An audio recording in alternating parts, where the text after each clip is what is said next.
just the men, you can just pee outside. You can just do it anytime, anywhere. And I feel like, when I do it, it just looks like I'm shitting.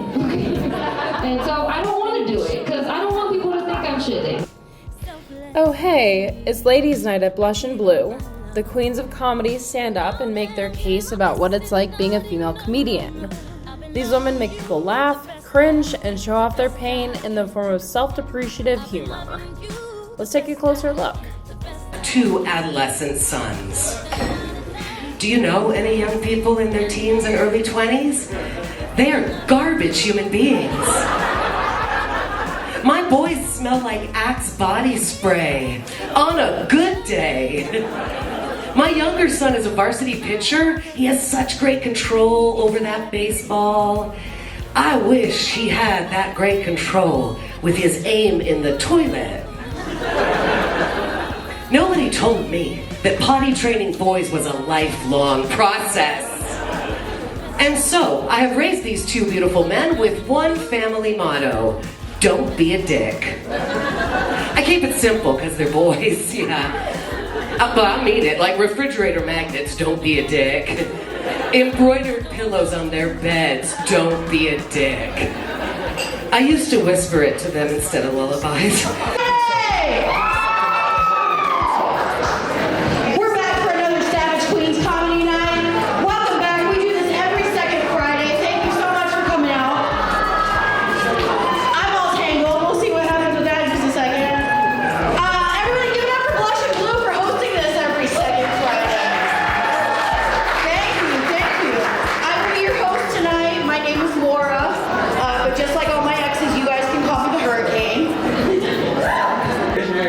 Being a comedian in general has given me the opportunity to talk about a lot of things that I wouldn't be able to talk about otherwise, especially on stage. I think being a female comedian means you definitely have to work a little bit harder, and there's always going to be a little bit of a bias in the industry against you. I think that's starting to change, but hopefully it changes more as time goes on.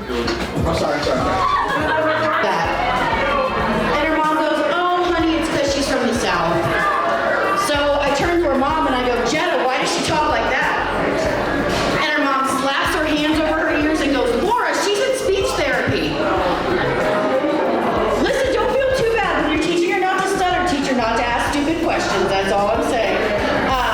Stuttering is a bit of a trigger for me. Let me explain. My bully in high school had a stutter in middle school.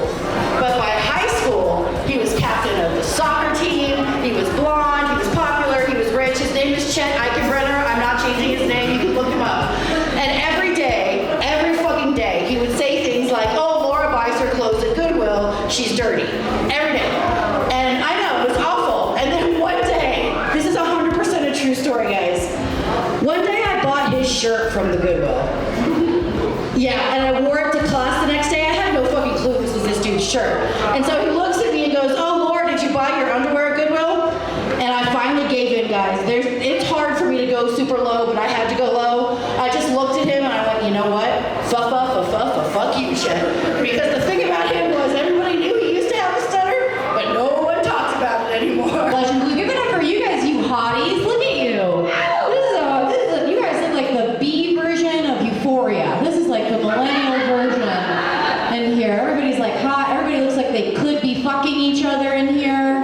Just like under the light of the disco ball, just like putting face crystals onto each other, We're all just doing Molly on top of each other. You're wearing a leather skirt, so you know exactly what I mean, I love your vibe. We look like we would have studied abroad together in college, Just got fingered together at a discoteca in Spain.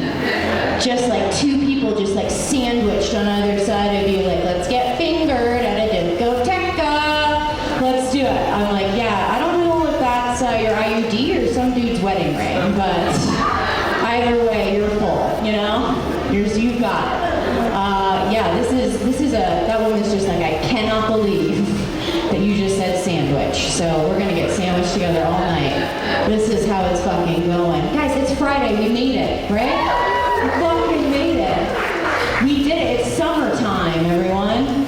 Right? It's still kind of summer. summer. Listen, this is my first week back out of school. I'm a high school social worker, right? That's how you know that I'm better than all of you, okay? I'm a better person than all of you today. You all look very well rested with your at-home fucking marketing jobs or whatever the fuck you guys do, okay? I don't want your kids back. I'm telling you right now, I'm not happy. I literally almost pushed a kid onto a bus today. I was like, bye. I'm gonna go get drunk at a bar tonight, loser. Yeah, let's go. I'm done for the night. And I miss summer, I love summer, but I recently realized that I get wet for men on rollerblades. Yeah, guys, Cheeseman Park is a dangerous fucking place for me, okay? No, yeah, you guys are all out there having fun. I'm looking at you, sir. You're out there, you're taking your walks, you know what I mean? You're listening to music. It's just constant wetness out there for me all day. Okay, this is work. I'm dehydrated, everyone. It's just puddles everywhere. I'm like, come on, let's go.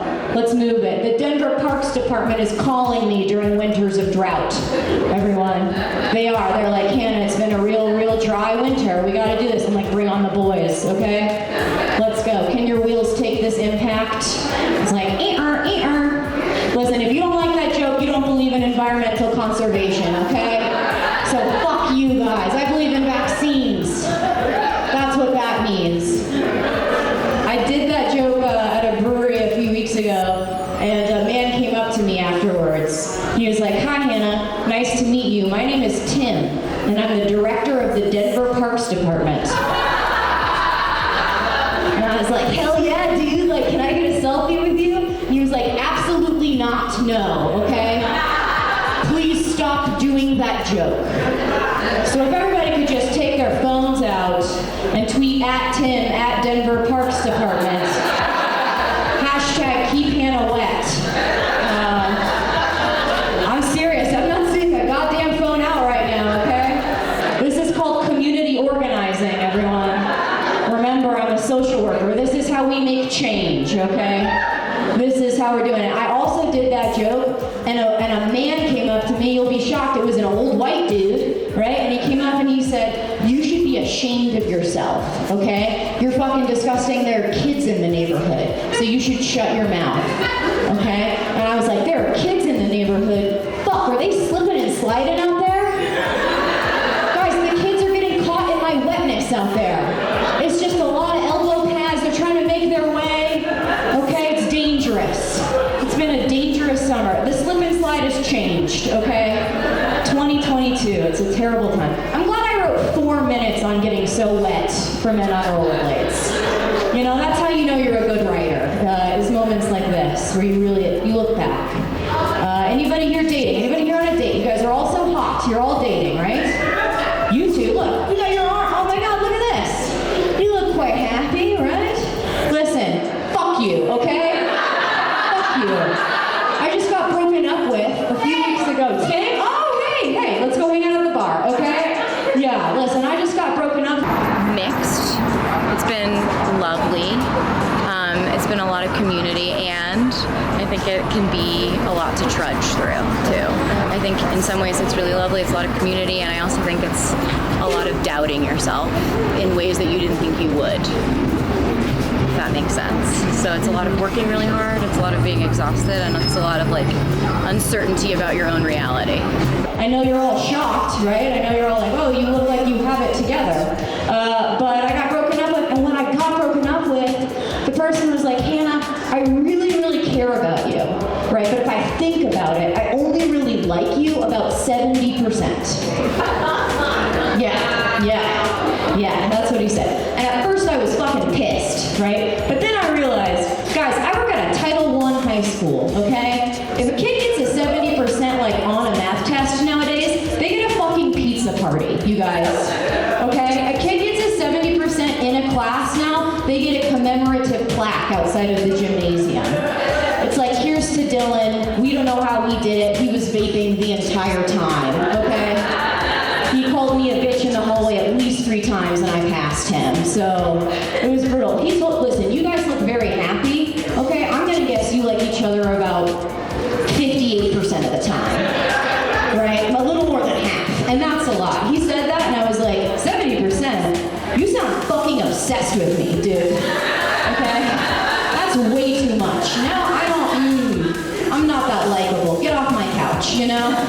I'm breaking up with you now. So, yeah. I've got really healthy attachment issues, so things are going to be fine for me, I think. Yeah, thank you for the heavy sigh in the back. They're like, I'm not so sure. We've known you for about 6 minutes, and we're not confident for you. Yeah, you know, here's the thing. I just turned 29. You can woo for that. I look incredible. Thank you. Yeah, the retinol is working. It's offsetting all those cigarettes I'm smoking outside. So when you get to be in your late 20s, you start thinking about your choices a little bit. Anybody doing this? It fucking sucks, you guys. Don't do it, okay? I've got 2 older sisters. One is married to a COO, okay? Yeah, boo her. Her name's Jessica. She's a realtor in Connecticut. Mazel tov, you know? The other is married to an orthopedic surgeon, right? And then I roll up to dinner and I'm like, hey guys, this is Brian. He's a storyteller. And my dad is like, oh fuck, you know, no. He's like, oh, that's cool. Does he have an income? I'm like, income? Yeah, no, Dad, he can't come, okay? He's a poet, Dad. He has a lot of trauma. I'm gonna fix him. And Dad's like, oh good, okay. I'm glad we're doing that. Who cares that my grandpa liberated a constant? Yeah, I mean, I think that you're walking into a community that just historically is not necessarily supportive in a way of a lot of verbal affirmation. It's a lot of classic boys club of be hard on yourself and be hard on other people and toxic joking negativity. There can be a time for that, but I also think there's a lot of really great change happening of supporting each other and because you do well doesn't mean that I can't do well and rooting for each other. And I think that's coming, and I think that's moving. Billie Joe Gillespie, a seasoned military veteran and comedian that has been performing for decades and shares her beliefs on how she's been affected not only as a Marine, but also as a comedian. She's bold, tough, charismatic, and speaks her mind. She seemed to have shared many characteristics with the woman at Blush and Blue that I thought were worth sharing. If I've done my job right, they've forgiven the fact that in my first joke I came out, you know? And it works. I think one of the worst things I've gotten told is this one guy comes up to me one night after a show and he says, you know, we're just not as liberal as Dick. And that was the most passive-aggressive thing anybody had to say to me about it. And I'm like, we're getting better. Do you have any advice for women that are trying to become comedians themselves? Because of the fact that it's not a safe word. You know, you're going into these bars, you're amongst people who have been drinking. Be cautious. Know that it's not a safe environment. Be ready to protect yourself. Be ready to be always in that friend group to get yourself safely to the car. Because a lot of times you find yourself in sticky situations where you're like, I wonder if I am safe. What branch were you, and how do you think that relates to your comedy? I'm a Marine. I served in Desert Storm, so I'm a bit of a surprise at this size. But yeah, I feel like it does translate to my comedy a lot because a lot of times people want to hear that. They want to hear what makes you unique, what makes you different. I'm 5'2" woman and I'm a Marine. That makes me pretty unique. So yeah, they like to hear about the ways that was a struggle for me. The things that being Marine, you know, some of that shit turned out pretty funny. I know my staff NCOs were laughing pretty hard. Like, you can imagine, I'm a little bitchy. I come from an Italian family and I'm a Scorpio. And Italian-wise, I'm pretty much like the stereotypical Italian woman. I'm curvy, I talk with my hands, if you cross me, I'll cut you, right? That's just all the normal stuff. And I realized the other day, I'm so Italian, it's starting to rub off on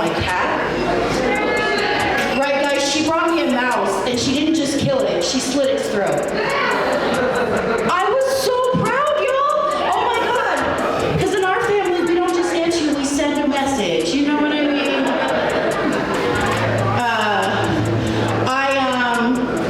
I think my cat's pretty badass. She'll bitch slap my dog whenever she walks by.